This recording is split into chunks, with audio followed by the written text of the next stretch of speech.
بسم اللہ الرحمن الرحیم۔ السلام علیکم۔ مزمل وائس آفیشیل میں خوش آمدید۔ میں اپنی کہانی سنانے سے پہلے اپنا تعارف کروا دوں۔ میرا نام نجم الرجال ہے اور میں ایک جن زادہ ہوں۔ آپ نے میرے بارے میں بہت سی کہانیاں پڑھی ہوں گی، لیکن آج میں آپ کو اپنی کہانی خود سناتا ہوں۔ میں ایک گھر کے صحن میں لگے پیپل کا مقیم ہوں، جس کے نیچے وہ اکثر آ کر ناول پڑھتی رہتی ہے۔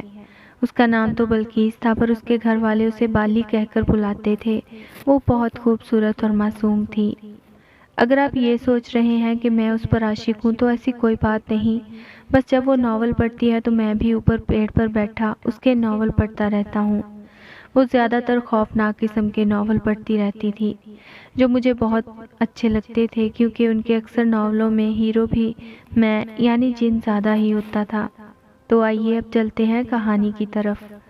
دوپہر ہونے والی تھی اور میں بالی کا انتظار کر رہا تھا، لیکن وہ ابھی تک اپنے کمرے سے نہیں نکلی تھی۔ اچانک وہ چیختی ہوئی اپنے کمرے سے نکلی، اوے اماں، میرا نیا ناول نہیں مل رہا، کہیں آپ نے تو نہیں چھپا لیا؟ اماں جو چولہے پر بیٹھی ناشتہ بنا رہی تھی، غصے سے اپنی جوتی اتار کر اس کی طرف پھینکتے ہوئے بولی، منحوس کہیں کی، صبح صبح نہ نماز نہ قرآن، اٹھتے ہی ان منحوس ناولوں کا نام، آج تیرے یہ سارے ناول اپنے چولہے میں ڈال دوں گی۔ کیا ہوا؟ کیوں صبح صبح ہماری بیٹی کو ڈانٹ رہی ہو؟ بالی کا ابا بشیر اپنی دھوتی کو جھاڑتا ہوا کمرے سے نکلتے ہوئے بولا تھا اور پیار سے اپنی لاڈلی کو دیکھنے لگا۔ آپ کے اور آپ کی اماں کے اس لاڈ پیار نے اس لڑکی کا کھانا خراب کر دیا ہے۔ یہ میری کوئی بات نہیں سنتی، نہ کسی کام میں میرا ہاتھ بٹاتی ہے۔ آپ نے جو اسے 10 جماعتیں پڑھائی ہیں نا، تو اس کا اور کوئی فائدہ تو نہیں ہوا، بس کہانیاں پڑھ لیتی ہے۔ اس کی اماں رضیہ بشیر کو ٹوکتے ہوئے بولی، کام کرتی تو ہوں اماں، آپ تو خام خواہ مجھے ہی بولتی رہتی ہیں۔ بالی اپنا سر کھجاتے ہوئے بولی، تجھے نہیں تو کیا محلے کی لڑکیوں کو بلا کر بولوں گی؟ میں تو اپنی جوانی میں ایسی نہیں تھی، پتہ نہیں تم کس پر گئی ہو، بد نسلی کہیں کی۔ اس کی ماں دوسرا جوتا اٹھاتے ہوئے بولی، بد نسلی کس کو بولتی ہو رضیہ؟ اچھی طرح جانتی ہوں جوانی میں تم کیا گل کھلاتی تھی۔ اچانک دادی بھی اپنے کمرے سے نکلتے ہوئے بولی، دادی جان، اماں نے میرا ناول چھپا لیا ہے۔ بالی نے اپنی ماں کی شکایت لگا دی، پگلی تیری ماں نے نہیں، میں نے ہی سنبھال کر رکھا ہے۔ رات جب تو درخت کے نیچے بھول گئی تھی تو میں نے اٹھا کر الماری میں رکھ دیا تھا۔ دادی نے اسے بتایا اور پوچھا کہ وہ خوبصورت جن والی کہانی کی آخری قسط آئی کہ نہیں، اور تم نے مجھے رات سنائی کیوں نہیں؟ یہ سن کر رضیہ اپنا سر پکڑ کر بیٹھ گئی، جسے دیکھ کر بشیر بھی منہ چھپا کر ہنس پڑا۔ یہ لوگ مجھے بہت اچھے لگتے تھے، کیونکہ انہوں نے کبھی مجھے پریشان نہیں کیا اور نہ ہی میں کبھی ان کے معاملات میں دخل دیتا تھا۔ ہاں، کبھی کبھی بالی کے ناول ضرور چرا لیتا تھا اور پڑھنے کے بعد واپس رکھ دیتا تھا۔ یہ مکان کبھی ہندوؤں کا تھا جنہوں نے مجھے بہت پریشان کیا تھا۔ وہ اس پیپل کے درخت کی پوجا کرتے تھے، جو مجھے بالکل پسند نہیں تھی۔ یہ طرح طرح کی چیزیں اس درخت پر لٹکاتے تھے، جس سے مجھے بہت پریشانی ہوتی تھی۔ ان لوگوں کے انڈیا جانے کے بعد یہ مکان کافی عرصے تک بند رہا، پھر یہ لوگ آ گئے۔ اللہ بھلا کرے اس رضیہ کا، جس نے آتے ہی اس گھر کو ان چیزوں سے پاک کر دیا۔ ان لوگوں میں نوک جھونک ہوتی رہتی تھی، پر میں اچھی طرح جانتا تھا یہ لوگ ایک دوسرے سے بہت محبت کرتے تھے، غریب تھے پر بہت خوش تھے، اور بالی تو ان سب کی لاڈلی تھی، خاص کر کے اپنی دادی کی۔ بالی کا ایک چھوٹا بھائی منیر بھی تھا، جس کو یہ پیار سے مونی کہہ کر بلاتے تھے، جو اپنی ماں کا لاڈلا تھا۔ تو چلتے ہیں دوبارہ اسٹوری کی طرف۔ ایک شام بالی اپنی سہیلی فاخرہ کے گھر آتی ہے تو وہاں اسے فاخرہ کے باپ کے ساتھ ایک عجیب آدمی نظر آیا، جس کو ایک بڑی پگڑی بندھی ہوئی تھی اور گلے میں بہت ساری ملائیں پہنی ہوئی تھی۔ وہ تو چارپائی پر بیٹھا تھا، مگر فاخرہ کا باپ اور ماں اس کے سامنے زمین پر بیٹھے تھے۔ بالی جیسے ہی فاخرہ کے گھر داخل ہوئی تھی تو وہ آدمی بھی بالی کو کھا جانے والی نظروں سے دیکھ رہا تھا، اور بالی اس کی نظروں سے گھبرا کر گزرتی ہوئی فاخرہ کے کمرے میں داخل ہوئی اور اس سے پوچھا، یہ آدمی کون ہے؟ یہ ہمارا رشتہ دار ہے، بہت ہی پہنچا ہوا آدمی ہے۔ فاخرہ نے اسے بتایا۔ پہنچا ہوا کیا مطلب؟ اتنا چھوٹا سا تو قد لگتا ہے، دروازے کی کنڈی تک بھی بڑی مشکل سے پہنچے گا۔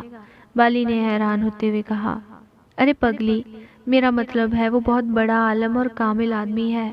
فاخرہ نے اسے سمجھاتے ہوئے کہا، عالم اور کامل لوگ کسی کی بیٹیوں کو ایسے نہیں گھورتے جیسے یہ مجھے گھور رہا تھا۔ بالی نے لاپرواہی سے کہا،